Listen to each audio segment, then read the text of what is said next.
The very first words of the Bible are, "In the beginning, God created the heavens and the earth." Do you believe that?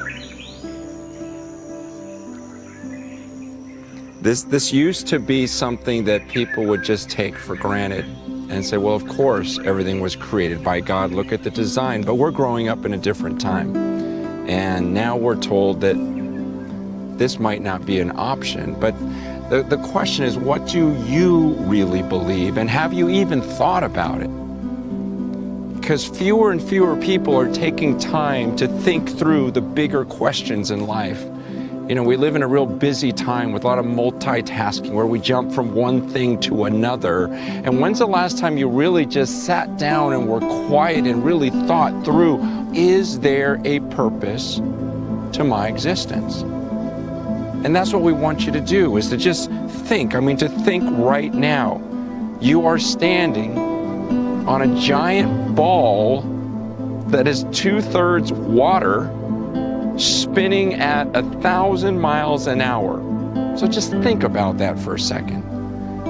And think about the fact that there's a ball of fire that's 93 million miles away and somehow never burns up, and that's what is keeping us warm. And so as we're flying around that ball of fire, try just imagine, okay, what is the point of me? Am I just an accident? Because many of us were just taught to believe that we're accidents. Where does it come from? According to Wikipedia, it says that the formation of our solar system began 4.6 billion years ago with the gravitational collapse of a small part of a giant molecular cloud. Most of the collapsing mass collected in the center, forming the sun, while the rest flattened into a protoplanetary disk out of which the planets, moons, asteroids, and other small solar system bodies formed. Is that it? Is that the whole story? That somehow there was this molecular cloud that was just always there? And that somehow it exploded into our solar system as you see it now, and that's the end of the story? Or is there something greater? That maybe this wasn't all just an accident, maybe you weren't an accident. In fact, the Bible says the exact opposite, that there are no accidents. In fact, God says even in His creation, in Romans 1:20, it says, ever since the creation of the world, God's invisible qualities and His divine nature have been clearly seen so that men are without excuse. God says you could look at the creation, look at the creator of the world, and you would see Him. Somehow you would recognize that there was something behind all of this, someone behind all of it. You'd see His invisible qualities and His divine nature. In fact, in Psalm 19, it says, the heavens declare the glory of God, and the sky above proclaims His handiwork. Day to day pours out speech, and night to night reveals knowledge. There's no speech, nor are there words, whose voice is not heard.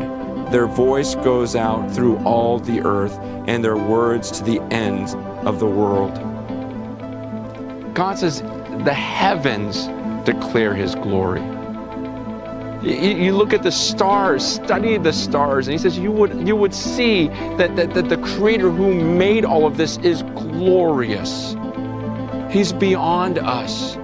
That you and I are not the center of the universe. It doesn't revolve around us, but there's someone different. And in the Bible, when the Bible would describe this being, it wasn't just another version of us and a bigger version of us, but the people who interacted with Him said, no, he calls Himself holy.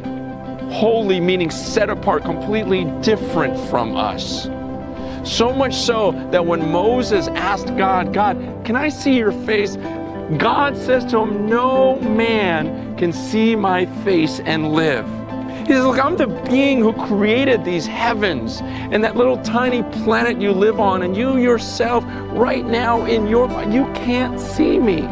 In fact, Paul describes this when he's telling Timothy in 1 Timothy. He says, God dwells in unapproachable light. So there's this being who dwells in unapproachable light that I can't even exist. If I were to look upon his face, I would just die. That's how far beyond us the Bible says he is. In fact, when Isaiah got to see some sort of glimpse of him, he says there were these high angels who were covering themselves up. Even the high angels took their wings and covered up their feet, their faces, and they were screaming, holy, holy, holy. And everything was shaking. That means they were just screaming out how different, how amazing he is. That you and I are not alone. This didn't happen by accident. In fact, in Acts chapter 17, it's an amazing passage where it says in verse 25, the God who made the world and everything in it, being Lord of heaven and earth, does not live in temples made by man, nor is he served by human hands as though he needed anything, since he himself gives to all mankind life and breath and everything. And he made from one man every nation of mankind to live on the face of the earth, having determined allotted periods and the boundaries of their dwelling place, that they should seek God and perhaps feel their way toward him and find him. Yet he is actually not far from each of us. So what the Bible says is that the God who made us doesn't really need us to do anything for him. In fact, he gives us life and breath and everything. But what he says there was, you're not an accident, I'm not an accident. He says, in fact, he determined exactly when we would be born and where we would be born. And he would orchestrate the situations and circumstances in our lives so that we might feel our way towards him and find him, though he's not far from each of us. So according to the Bible, there's a reason why I'm here right now, why you're watching this right now. It's not coincidence. He says he determined when you would be born, and he determined exactly where you would live. And the purpose of that was that you might feel your way toward him and actually find him. And I wonder if that's what this is all about. That this might be the reason why you're right where you are today, is that God orchestrated this. And this was another step of you feeling your way toward him and finding the creator of all of this.